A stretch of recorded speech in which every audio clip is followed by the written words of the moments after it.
News के प्रायोजक है सिंधी सेंट्रल पंचायत, स्थापित 1956, बाबा गारमेंट्स, राजकुमार गुरनानी प्रसादम, समाजसेवी मोना भाई, भाजपा नेता प्रमोद गिरी, हिंदूवादी नेता Manoj Agarwal, DR food plaza, Bhajanlal Makhija, Giriraj Agarwal, जिलाध्यक्ष व्यापार मंडल, Lalchand jewellers, Sadguru handloom Shahganj, Kajal opticals. This is me Aadyashree और मैं हूँ 94.5 FM तड़का की आरजे और आप देख रहे हैं सिटी न्यूज। से सनापत्र भेज दवा व्यापारी से रंगदारी मांगने का मामला। दवा व्यापारी से रंगदारी मांगने वाले 2 अभियुक्त गिरफ्तार अभियुक्त में से एक के युवती से थे संबंध। युवती द्वारा छोड़े जाने से नाराज था गिरफ्तार प्रेमी। पूर्व प्रेमिका को सबक सिखाने को रची थी रंगदारी की साजिश। अभियुक्त ने युवती के आधार कार्ड से सिम खरीदकर दी थी धमकी। गिरफ्तार दोनों अभियुक्त रिश्ते में है चचेरे भाई। भाई को चोट लगने के बाद उसी के खून से लिखा था रंगदारी के लिए पत्र। दवा व्यापारी के दुकान पर खून से सना पत्र, गोली भेजकर चली थी साजिश। लिखित शिकायत के बाद हुआ था मुकदमा दर्ज। मिले थे सीसीटीवी। पुलिस ने पूरे घटनाक्रम का खुलासा करते हुए 2 अभियुक्त किए गिरफ्तार। थाना सदर, बिंदु कटरा क्षेत्र का मामला। देखिए, दिनांक 14 दिसंबर 2024 को थाना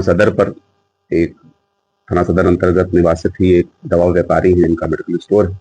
उन्होंने एक शिकायती प्रार्थना पत्र दिया जिसमें उन्होंने बताया कि 2 दिन पहले उनको मोबाइल फोन पर थ्रेट कॉल्स आई हैं, जिसमें उनसे कुछ पैसे की डिमांड की गई है। नहीं देने पर अंजाम भुगतने की भी धमकी दी गई है।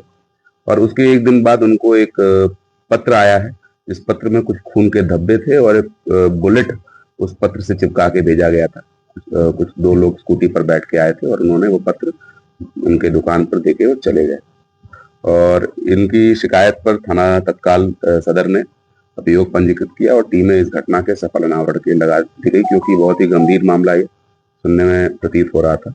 जब इस घटना की तहकीकात की गई तो 2 अभियुक्त जिन्होंने इस पूरी घटना की प्लानिंग की थी, प्रदीप और जैकी, इन दोनों को टीम ने गिरफ्तार किया। इनके पास से स्कूटर और जिस मोबाइल फोन से कॉल हुई थी, हेलमेट, ये सभी चीजें बरामद हुई।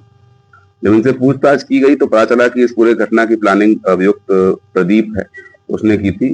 ये प्रदीप एक महिला के साथ इसके प्रेम संबंध थे, जिसके चक्कर में इसकी पत्नी भी इसको छोड़ चुकी थी।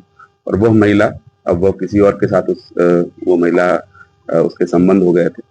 तो इस महिला को और उसके प्रेमी को फंसाने के लिए इन्होंने एक पहले फर्जी सिम कार्ड लिया, जिसमें इन्होंने कोई आइडेंटिटी दी नहीं, और फिर कुरियर बॉय बनके इस सिम कार्ड से केवल उस महिला को और उसके नए प्रेमी को ही इन्होंने कॉल की। इनकी मंशा ये थी कि जब भी पुलिस इस नंबर की तहकीकात करेगी तो उससे संबंधित ये महिला और इसके प्रेमी ही आएंगे और इस गिरफ्तारी इनकी हो जाएगी और वो फंस जाएंगे। इस मंशा से इसने पूरी ये घटना प्लान की थी। इसके अलावा इसके मन में ये भी था कि यदि भय में आके व्यापारी कुछ पैसे दे देता है तो इसको आर्थिक लाभ भी होगा। पूछताछ में ये भी समझ में आया कि आर्थिक रूप से अभी इसकी स्थिति अच्छी नहीं चल रही है। तो एक इस तरीके से दोनों स्थिति में इसको लाभ होने की या अपने जिनको ये फंसाना चाहता था उनको पुलिस केस में फंस जाने की संभावना देखते हुए इस घटना की इसने प्लानिंग की थी। इन दोनों अभियुक्तों को सुसंगत धाराओं में माननीय न्यायालय के समक्ष प्रस्तुत करके न्यायिक अभिरक्षा में भेजा जा रहा है। इस गुड वर्क के लिए पुलिस टीम को 25,000 रुपए कैश रिवॉर्ड दिए जा रहे हैं। और एक बात जो आप सभी के द्वारा पूछी गई कि इसमें जो खून के धब्बे थे, इसके संबंध में इसने बताया कि इसका भाई जो चचेरा था, जो इसके साथ इस घटना की प्लानिंग में इन्वॉल्व था, वो उसके हाथ में चोट लगा हुआ था और उसी चोट के जो खून वो उसने जो धमकी भरा पत्र भेजा था उसमें